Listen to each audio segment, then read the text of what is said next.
आउज़ुबिल्लाहिमिनश्शैतानिर्रजीम बिस्मिल्लाहिर्रहमानिर्रहीम।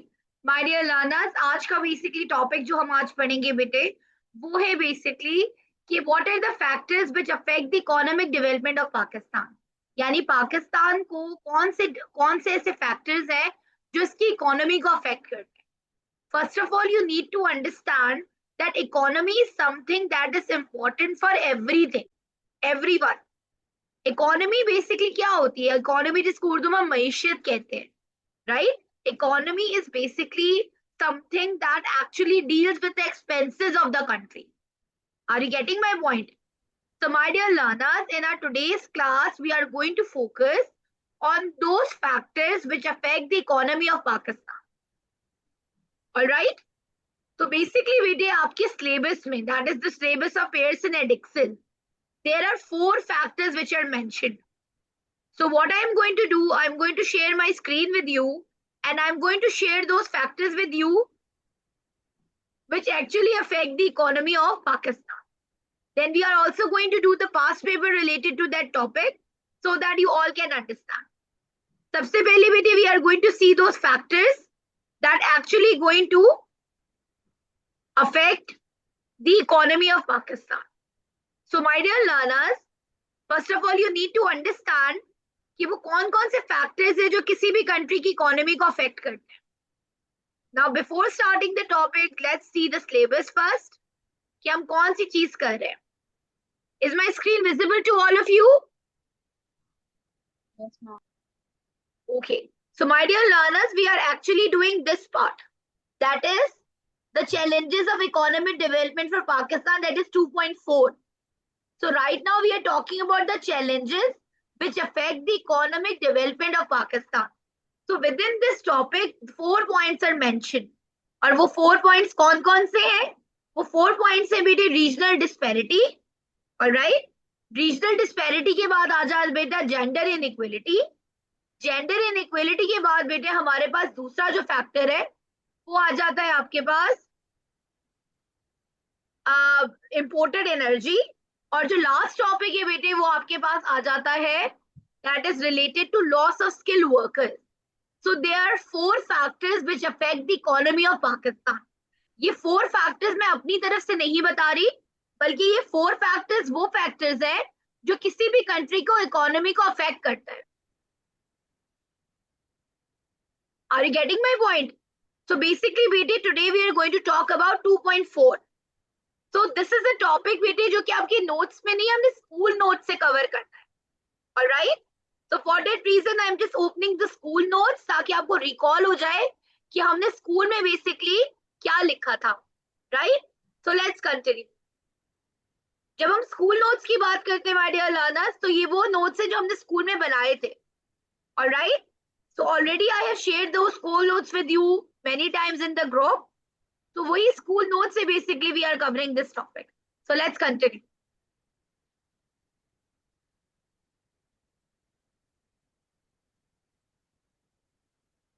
So don't forget, these are the 4 topics: regional disparity, number 1; gender inequality, number 2; imported energy, number 3; and loss of skill workers, number 4. Okay? So ये वो 4 factors हैं जो basically we are going to do. So let's continue.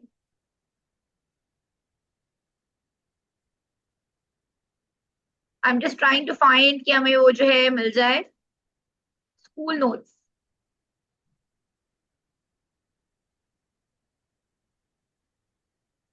क्या है ma'am? Regional disparity. I can't hear you बेटे, जरा जोर से बोलो. 4 आंसर रीजनल डिस्पैरिटी. यमुना आपकी आवाज बिल्कुल भी नहीं आ रही बेटा.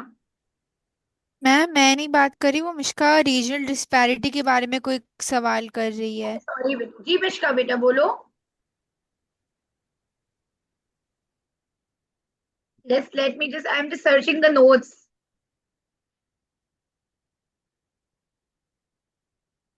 Okay, let's continue. तो बेसिकली बेटे अगर हम रीजनल डिस्पैरिटी की बात करते हैं तो बेसिकली बेटे आप मुझे बताओ क्या पाकिस्तान के सारे प्रोविंसेस में एक जैसी डेवलपमेंट है? You have to answer me. No it's not ma'am. आपसे एक सवाल पूछना था। वो जो आपने रीजनल डिस्पैरिटी के 4 फैक्टर्स बताए थे, वो आप एक बार फिर से रिपीट कर दें प्लीज। बिल्कुल, मैं रिपीट करती हूँ बेटे, ये 4 फैक्टर्स आपके सिलेबस पे मेंशन नहीं होंगे। ठीक है, जो मैं आपको टॉपिक कभी बता रही हूँ ना, मैं आपसे स्कूल नोट्स में ओपन करना चाह रही हूँ। तो बेसिकली बेटे ये वो 4 फैक्टर्स हैं जो हमने स्कूल नोट्स में बनाए थे। ठीक है, तो I am trying to open कि वो एक दफा ओपन हो जाए, ताकि फिर हम आराम से उसको पढ़ें। तो बेसिकली बेटे आपके पास वो 4 फैक्टर्स है जो इकोनॉमी को अफेक्ट करते हैं: regional disparity, gender inequality, imported energy and loss of skilled worker. Got it? ये वो है बेसिकली आपके पास topic. I am just opening, trying to open that correct note. These are the school notes, if you remember, मैंने आपके साथ बहुत दफा शेयर किए हैं school. So let's continue. Let me open it. Yes, now here are they.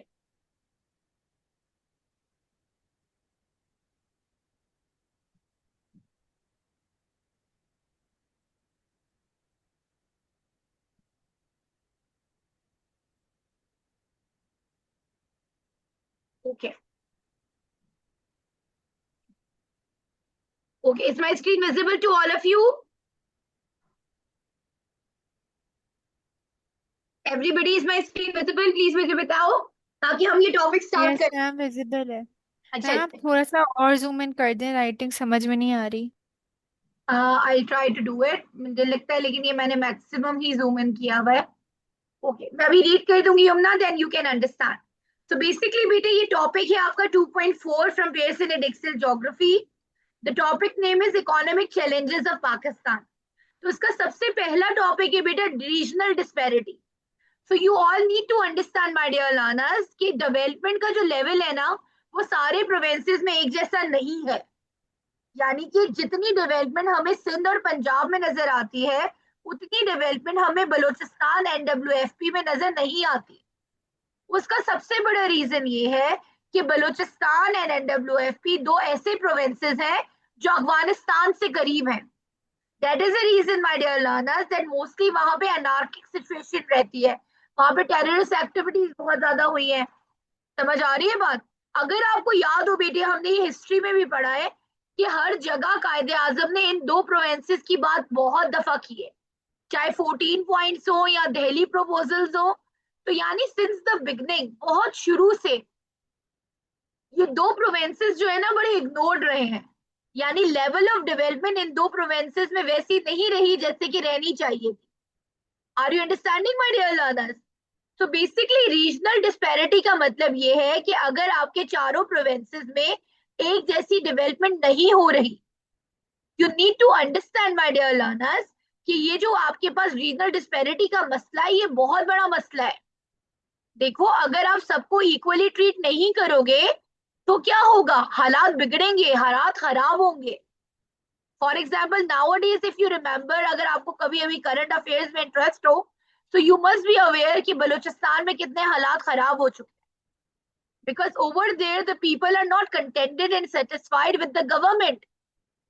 They are thinking कि हमें हमारे राइट्स नहीं मिल पा रहे, क्योंकि लेवल ऑफ डेवलपमेंट जितनी बाकी प्रोविंसेस में है, वो लेवल ऑफ डेवलपमेंट हमें उनको अपने प्रोविंस में होती हुई नजर नहीं आ रही। Are you getting my point? On the other hand my dear learners, कि अगर हम सिंध एंड पंजाब को देखते हैं, तो एग्रीकल्चर पॉइंट ऑफ व्यू से ये दोनों प्रोविंसेस बहुत ही लाजवाब है, बहुत ही इंपॉर्टेंट है। क्योंकि वहां पे हर तरह की क्रॉप्स ग्रो हो सकती हैं, उनकी जो सॉइल है वो फर्टाइल है, वहां पे रिवर्स फ्लो करते हैं। जबकि बलूचिस्तान और NWFP की जो एरियाज है, वहां पे मिनरल एक्सप्लॉयटेशन एक बहुत बड़ा मसला है। कि ना तो मिनरल एक्सप्लॉयटेशन के लिए हमारे पास कोई प्रॉपर पॉलिसी है, ना पाकिस्तान के पास इतना पैसा है कि वो इतनी एक्सपेंसिव मिनरल माइनिंग कर सके या मिनरल को फाइंड कर सके। That is the reason my dear learners कि इन प्रोविंसेस के अंदर आपके पास मसला क्या आता है कि यहाँ पर लेवल ऑफ डेवलपमेंट एक जैसी नहीं है, और ये पाकिस्तान की इकोनॉमी को बहुत बहुत अफेक्ट करती है। Are you getting my dear learners? Along with that, देखो, अगर ये 8 मार्क में सवाल आता है, तो आप पहले इसके नेगेटिव पॉइंट्स बताओगे, फिर आप पॉजिटिव पर आ जाओगे। पॉजिटिव में आप बताओगे कि रीजनल डिस्पैरिटी इस तरह की नहीं है मतलब इन प्रोविंसेस में डेवलपमेंट भी है, जैसे कि एनडब्ल्यूएफपी में टूरिज्म पॉइंट ऑफ व्यू से बहुत डेवलपमेंट है। अब टूरिज्म बहुत इम्प्रूव किया जा रहा है, वहां पे रास्तों को बेहतर किया जा रहा है, कोशिश की जा रही है कि बाहर के लोग पाकिस्तान की ब्यूटी देखने के लिए आए। On the other hand Balochistan के अंदर गवादर एयरपोर्ट की इस साल इनॉग्रेशन हुई है 2025 में। गवादर में सीपैक की मदद से बहुत ज्यादा डेवलपमेंट हो रही है। उसकी काउंटर आर्ग्यूमेंट्स में आप ये चीज लिखोगे, you need to understand my dear learners कि इसका एक पॉइंट से भी आपका 8 मार्क का सवाल बन सकता है, इसका अलग अलग भी 8 मार्क का सवाल आ सकता है। It assess the effect of regional disparity on the economy of Pakistan, assess the effect of loss of young skilled workers on the economy of Pakistan, assess the effect of imported energy on the economy of Pakistan, या assess the effects of gender inequality on the economy of Pakistan। ये सवाल अलग अलग भी आ सकता है, क्योंकि मैं अभी इस टॉपिक के फौरन बाद we are going to do the past paper questions as well। So you need to understand my dear learners कि रीजनल डिस्पैरिटी का अगर सवाल आ जाता है इंडिविजुअल, तो आप पहले उसके नेगेटिव पॉइंट्स बताओगे, फिर काउंटर आर्ग्यूमेंट में पॉजिटिव पॉइंट्स बताओगे। प्लीज इस चीज को समझो और इस चीज को सीखो कि अगर इसका सवाल आ जाएगा तो आप आंसर फॉर्मेटिंग कैसे करोगे। Yes Shafiq, can you please read regional disparity? Regional disparity. Pakistan is a vast country with four major regions: Sindh, Punjab, Balochistan, and KPK. The problem of regional imbalance can be traced back to the British period, as their geographical pauses, such as Balochistan, that has a border with Iran and Afghanistan. Due to that, this region faced a lot of terrorism and deteriorating law and order situation, which hinders economic development. Sindh and Punjab are fully developed areas due to its ideal favorable topography, which is considered to be ideal place for agriculture, which further connects with other activities such as small scale cottage industries, better transport network. Workforce is also available in these major cities like Karachi, Lahore, and Islamabad. These regions are also important due to economic point of view. As Balochistan is located on Wait. Now let's come to the next page. Yes. Let me zoom. Yes. Please continue. western side, which is deprived of the development because of the rugged topography, lack of investment, and Lack of good transportation system. lack of good transportation system. This region has many metallic and non-metallic minerals, but unfortunately, due to lack of exploitation and Exploitation. exploration, this area remains underdeveloped. Okay, so basically बेटी regional disparity का मतलब है कि पाकिस्तान के मुख्तलिफ सूबों में एक जैसी डेवलपमेंट ना होना, ये एक बहुत बड़ा क्या है, मसला है। ये पाकिस्तान की इकोनॉमी को, पाकिस्तान की मईशत को बहुत बुरी तरीके से अफेक्ट कर रहा है। मैं आपको बच्चों छोटी सी एग्जांपल देती हूँ। अभी रिसेंटली बलूचिस्तान के अंदर आपके पास एक ट्रेन पर अटैक हुआ था, इसके बारे में आपको कुछ पता है? अभी रिसेंटली कुछ दिनों पहले हुआ है attack. You have any information about it, Mishka, Yumna, Shafiq? Any idea? Ma'am आप क्वेश्चन फिर से रिपीट कर दें। मेरे रिसेंटली अभी बलूचिस्तान के अंदर ट्रेन पे अटैक हुआ है, जी। राइट? तो आप मुझको बताओ ये यस। बात बेसिकली बेटे कि अगर आपके मुल्क में कोई ऐसी कोई एक्टिविटी होती है जहां पे लोग आपकी वे ऑफ गवर्नमेंट से सेटिस्फाई नहीं रहते, तो क्या आप अपने मुल्क को बेहतर तरह से चला सकते हो? नहीं चला सकते। नहीं देखो चला आप, सकते बिकॉज कोई डेवलपमेंट ही नहीं हो पाएगी। बिल्कुल, क्योंकि देखो किसी भी कंट्री में बेटे यमुना डेवलपमेंट आप उस वक्त लेकर आ सकते हो अगर आप लोगों को उनको इक्वल राइट्स दो। अगर आप उनको इक्वल राइट्स नहीं दोगे तो जाहिर सी बात है कि लोग जो है अब फ्रस्ट्रेशन निकालने के लिए they are going to stand against you. You need to understand that you have to keep or you have to treat everyone equally. Got it? क्योंकि बेटे ये हमारी ह्यूमन नेचर है कि इंसान चाहता है कि उसको इक्वली ट्रीट किया जाए।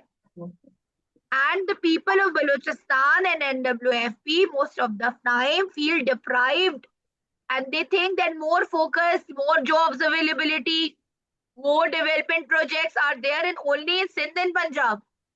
That leads to a lot of problems and economic crisis. Got it? अब आ जाते हैं बेटे हम सेकंड पॉइंट पे, that is reliance of imported energy. You need to understand my dear learners कि पाकिस्तान एक ऐसा मुल्क है which is not a good producer of iron ore and oil, right? For example, my dear learners, I want to give you an example. Just give me a second. Let me see. इसका mic खुला हुआ है. Okay.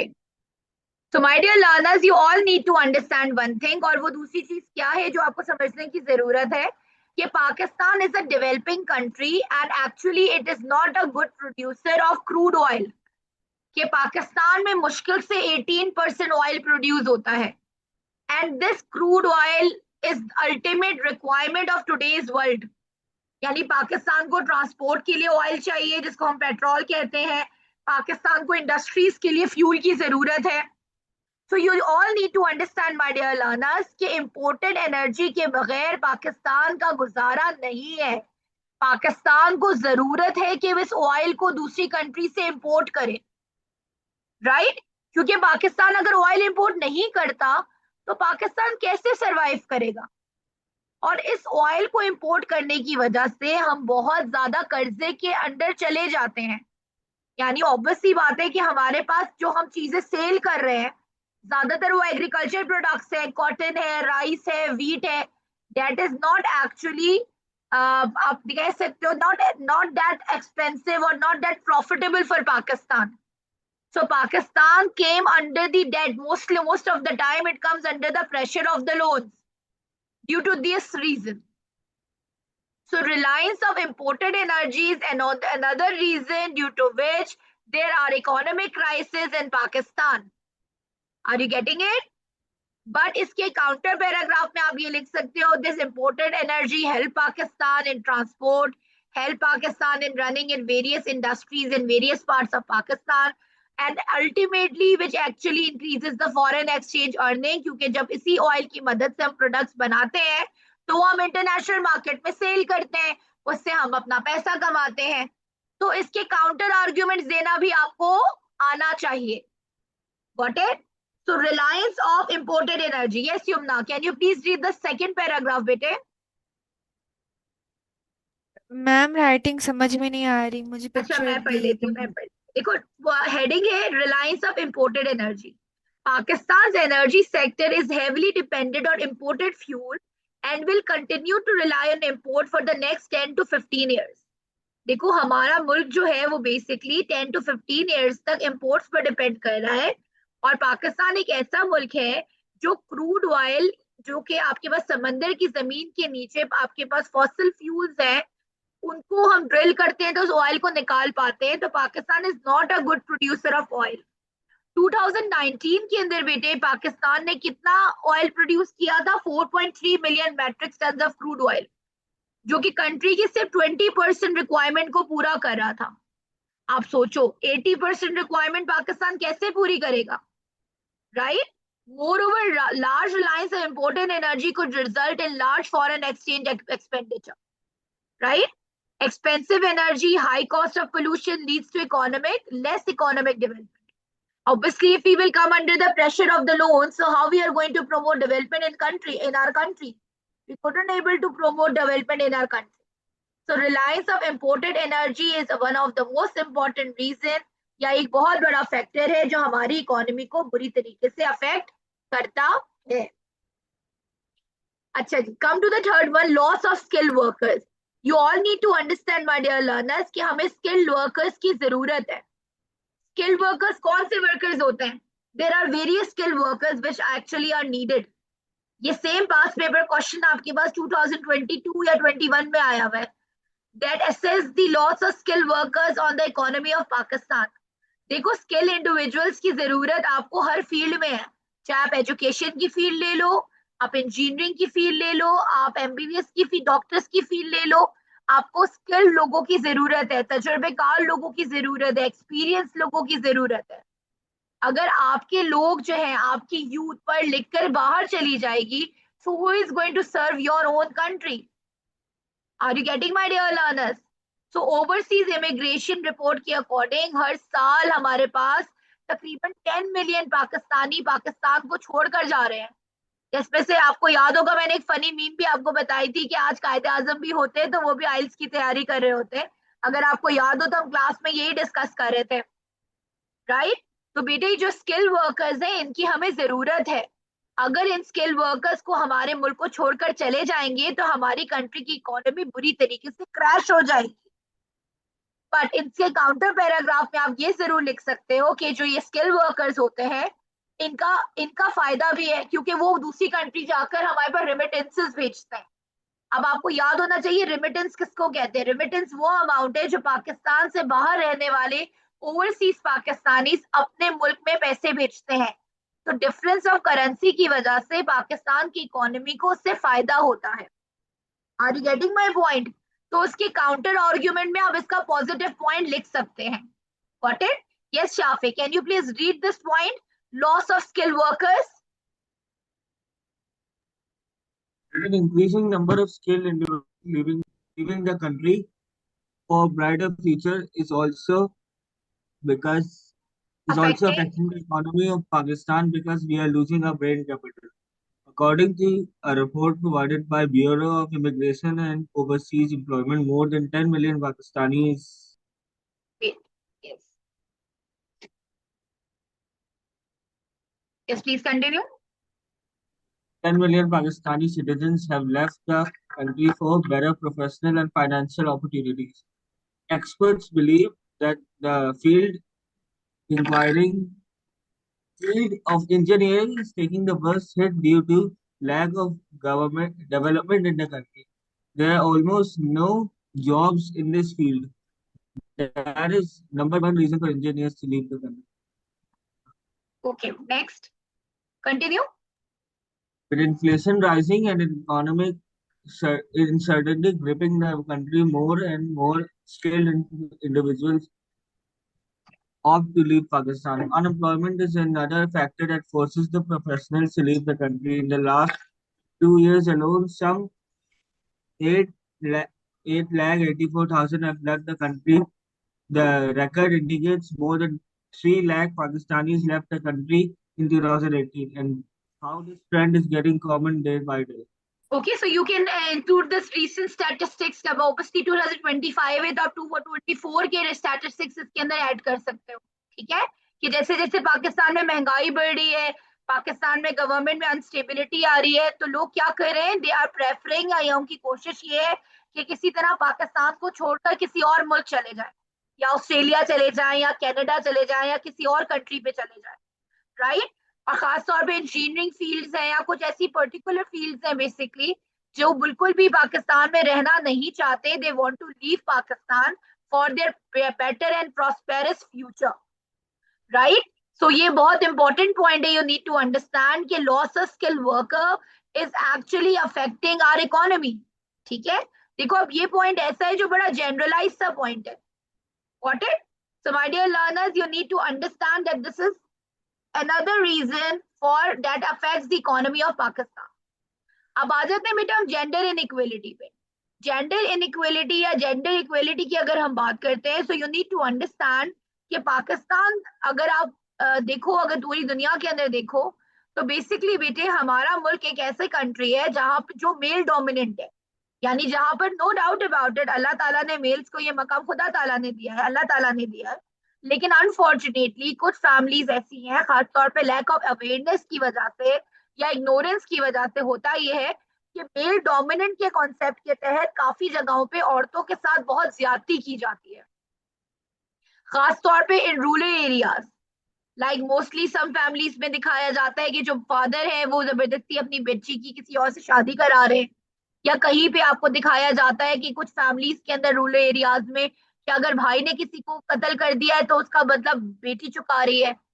कहीं पे basically देखा ये जाता है कि जो फीमेल्स होते हैं उनको बेटे की पैदाइश पे जोर दिया जाता है, या उनको ब्लेम किया जाता है कि अगर उनके यहाँ ज्यादा बेटियां होती हैं। तो बेसिकली बेटे ये सिर्फ ये आपके पास लैक ऑफ अवेयरनेस का रीजन है, इग्नोरेंस की वजह है कि जिसकी वजह से हमारे मुल्क में जेंडर इक्वेलिटी नहीं हो पाती, जिसकी वजह से मोस्टली फीमेल्स को बहुत सारी प्रॉब्लम्स का सामना करना पड़ता है। क्योंकि जितनी भी डेवलप्ड कंट्रीज हैं वहां पे male and female both are equally contributing in the economy of Pakistan, sorry, of their own respective country. So, but slowly and gradually changes are coming, but most of the time it is observed कि खासतौर पे rural areas के अंदर हम ये देखते हैं that females are not given equal rights. Even कुछ females को तो या कुछ बच्चियों को तो पढ़ने तक की इजाजत नहीं होती, अपने घर से बाहर निकलने तक की इजाजत नहीं होती. देखो, being a female, I am also a female, मुझे इस बात को पता है कि इस्लाम ने या अल्लाह ताला की तरफ से हुक्म यही है कि मेरे लिए सबसे महफूज मकाम मेरा घर है. Right, the most protective place for me is my own home. But obviously as the expenses are increasing, महंगाई बढ़ रही है, तो मोस्टली फैमिलीज में अब क्या ट्रेंड आ गया है कि हस्बैंड और वाइफ दोनों ही काम करते हैं. सो बेसिकली जेंडर इनइक्वालिटी का एक बहुत बड़ा मसला है that is actually affecting the economy of Pakistan. And this is a point which has been added by Pearson and Excel by itself. Got it? Yes, Shafiq, can you please read gender equality? Pakistan currently ranks as the second lowest country in the world for gender equality according to Global Gender Gap Index. Women suffer from pervasive gender-based violence, from domestic abuse, sexual violence, to institutional discrimination. Discrimination. Okay, please continue. Pakistani society is male-dominant. Specifically, a woman is expected to take care of the home as a wife and mother, whereas the male dominates outside the home as a breadwinner. Men and women are conceptually segregated into two distinct groups. According to Global Gender Gap Index, as the sixth most populated country in the world and with a high fertility rate of 3.8 children per woman, gaps in fulfillment of women's reproductive rights. Although efforts to promote gender equality are apparent within Pakistani Vision 2025, there is still much more to be done to improve the position of women in Pakistan. It is a right of every woman to have healthy rights,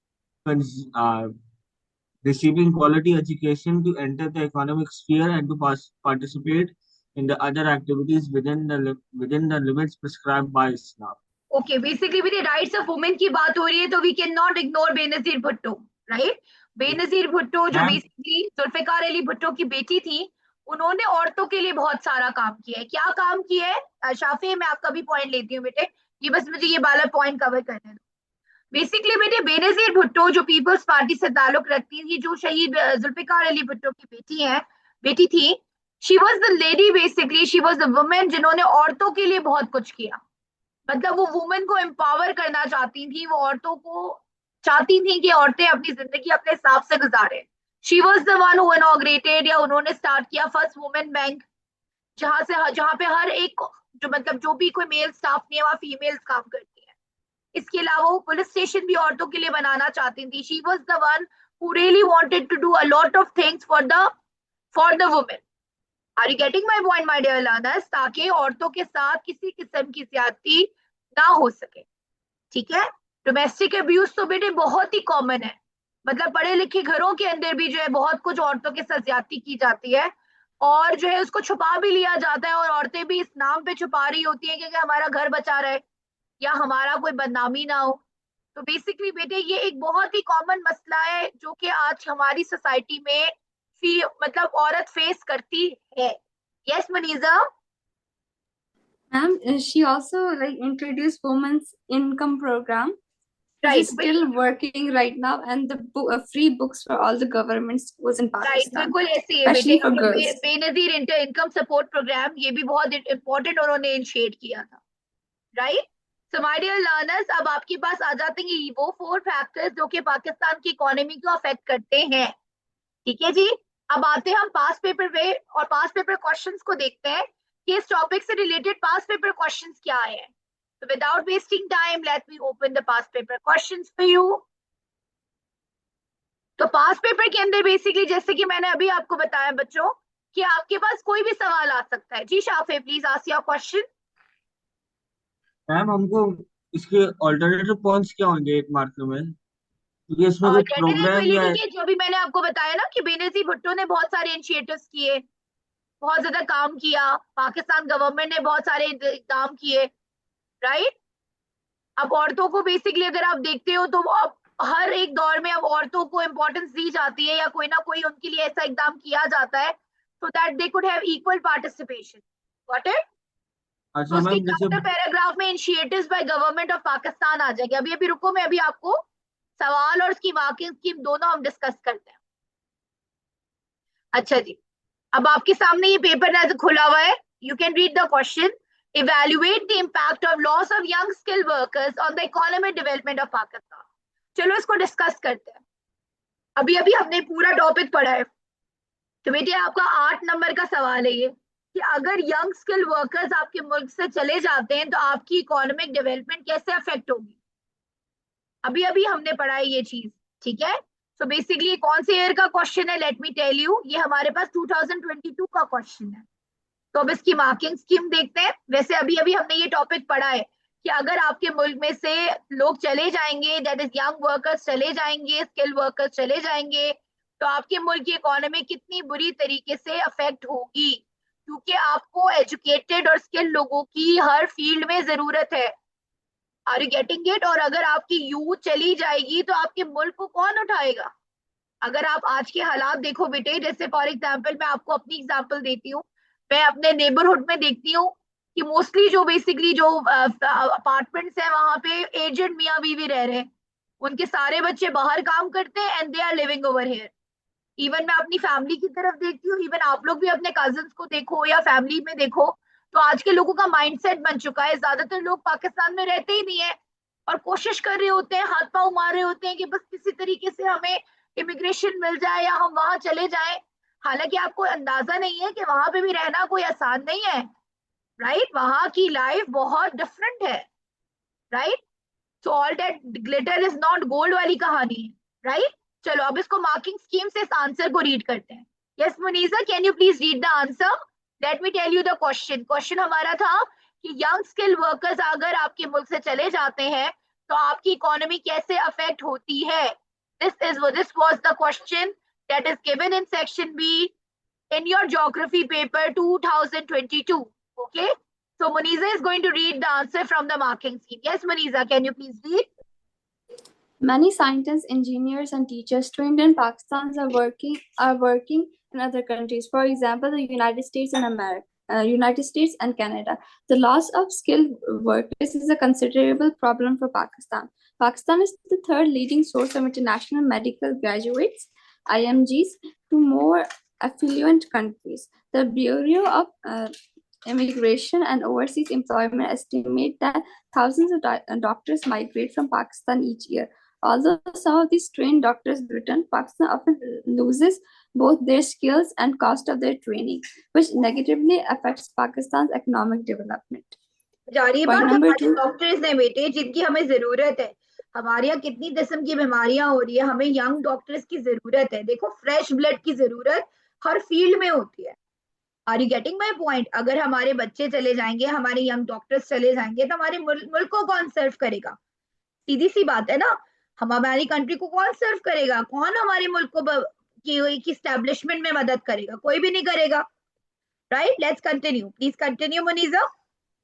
Pakistan has 9.7 doctors for every 10,000 of Pakistan's population. This figure is lower in rural areas and the less developed provinces. Migration of skilled workers such as doctor means that healthcare is very limited in many areas of Pakistan, affecting population's health and their ability to work. This is an important factor affecting regional development and overall economic development of Pakistan. However, the most significant economic development in Pakistan over the past 10 years has been the dramatic growth of remittances. Stop करो. अब देखो last paragraph में however करके, शाफी तुम बेटा गौर से ये चीज देखना क्योंकि मैंने तुम्हारे 8 मार्कर्स चेक किए थे. तो उसके अंदर काउंटर पैराग्राफ में देखो हम पॉजिटिव पॉइंट लिख रहे हैं. मेरे बच्चों इस बात को गौर से समझो. ज्योग्राफी के 8 मार्क क्वेश्चन में you have to give counter argument in your second paragraph. Got it Shafay? Everybody, are you getting my point? तो इस सेकंड पैराग्राफ में देखो वो यंग स्किल वर्कर्स के जाने के, पाकिस्तान से जाने का पॉजिटिव पॉइंट लिख रहा है. Are you getting it? Please read Muneeza. Okay, remittances from overseas Pakistanis amount to $2.768 billion in July 2020, the highest amount recorded, and 36.5% increase from July 2019. Remittances make up to 7.9% of gross domestic product (GDP) and are therefore essential for Pakistan's economy. Continue. Migration of young skilled workers is beneficial to Pakistan, which has a median population age of 22.8 2020. Consequently, Pakistan has a very large working age population, and migration to other countries reduces Pakistan's unemployment and therefore benefits Pakistan economic development. ठीक है ना। सिर्फ हमें young skill workers के जाने से हमारे पास एक चीज क्या होगी कि हमारे पास रेमिटेंसेस आएंगी, हमें फॉरेन एक्सचेंज अर्निंग को हासिल करने में मदद होगी। बल्कि एक और भी चीज हो सकती है कि हमारे मुल्क में जो अंडर एम्प्लॉयमेंट वाली कहानी है, डिसगाइज एम्प्लॉयमेंट वाली कहानी है, वो भी रिड्यूस हो सकती है। क्योंकि जाहिर सी बात है, लोग अगर दूसरे मुल्क चले जाएंगे तो जॉब अवेलेबिलिटी कंट्री में बढ़ जाएगी, तो लोग जो है वो जॉब कर पाएंगे या उनको जॉब करने का मौका मिल पाएगा। Are you getting it? So this is how you need to remember कि आप काउंटर पैराग्राफ कैसे दोगे। आप करंट स्टैटिस्टिक्स इसके अंदर ऐड कर सकते हो। Is it clear to everybody? Please tell me बेटे, आपको समझ आया कि आप कैसे अपने आंसर को डेवलप करोगे? अब हम देख लेते हैं कि इस टॉपिक से। यस शाफे, प्लीज टेल क्या हुआ बेटे, आप पूछो। मैम मैं असल में काउंटर पैराग्राफ में कंफ्यूज होता हूँ कि कौन से सवाल में क्या लिखना है, क्या पता चलेगा ये सवाल मैंने बताया ना, या नहीं बता, देखो मैं तुम्हारे पॉइंट समझ गई। देखो काउंटर पैराग्राफ में आप जो बात कह रहे होते हो ना, जैसे आप बात कर रहे हो यंग स्किल वर्कर्स के जाने के नुकसानात, तो उनकी फिर उसको ऑपोजिट डायरेक्शन में सोचते हुए उनके पॉजिटिव इम्पैक्ट्स लिखो। Are you getting my point? पता कैसे चलेगा इस सवाल में हमें स्ट्रेटेजीज लिखनी है, इस सवाल में हमें पॉजिटिव इम्पैक्ट्स लिखने हैं? बेटी सवाल को पढ़ के देखो, जैसे फॉर एग्जांपल अफेक्ट पूछा हुआ है ना उन्होंने यंग स्किल वर्कर्स का, तो पहले आप नेगेटिव बताओगे फिर आप पॉजिटिव बताओगे। ऑब्वियस सी बात है, पहले आप नेगेटिव इफेक्ट्स बताओगे कि भाई इसका पाकिस्तान की इकोनॉमी में क्या असर है। अभी पढ़ते हुए भी मैंने पहले तुम लोग को नेगेटिव बताया फिर पॉजिटिव बताया। Are you getting it? अब देखो रेमिटेंसेस वाला पॉइंट है, अनएम्प्लॉयमेंट को कम करने वाला पॉइंट है, वो यंग स्किल वर्कर से कनेक्ट होता है, राइट? तो यही चीज तो आपने याद रखनी है इस टॉपिक से रिलेटेड कि आपको कौन से काउंटर आर्ग्यूमेंट्स देने हैं कौन से टॉपिक पे। Are you getting my point? Yes ma'am. अच्छा चलो, अब एक और हमारा 6 मार्क का क्वेश्चन है 2021। Explain why gender inequality is affecting the economic development of Pakistan. Gender inequality कैसे पाकिस्तान की इकोनॉमिक डेवलपमेंट को अफेक्ट कर रही है? क्योंकि मेल और फीमेल्स को इक्वल चांस नहीं मिल रहा। बहुत केपेबल फीमेल्स होती है जो बहुत कुछ अच्छी इंप्रूवमेंट लेकर आ सकती है वेरियस सेक्टर्स के अंदर, उनको इतना मौका नहीं मिलता mostly. No doubt about it, ये लोगों का माइंडसेट होता है कि भाई जो मेल है उसको घर चलाना है, तो मेल को ज्यादा प्रेफरेंस दी जाती है। फीमेल्स को ये परसेप्शन ली जाती है कि भाई फीमेल तो बस शौकिया काम कर रही है। भाई जाहिर सी बात है, चाहे मेल हो या फीमेल हो, अगर घर से निकलकर काम कर रहा है, उसको जरूरत है तो वो कर रहा है। Are you getting my point? तो वेरियस सेक्टर्स के अंदर जो फीमेल्स हैं उनको इंस्टीट्यूशनल डिस्क्रिमिनेशन का सामना होता है, उनको इक्वल अपॉर्चुनिटीज नहीं मिलती। मोस्टली जो इदारे होते हैं they are more biased towards the male gender, right? तो जिसकी वजह से इकोनॉमिक डेवलपमेंट बहुत ज्यादा अफेक्ट होती है। जो अगर इक्वल अपॉर्चुनिटी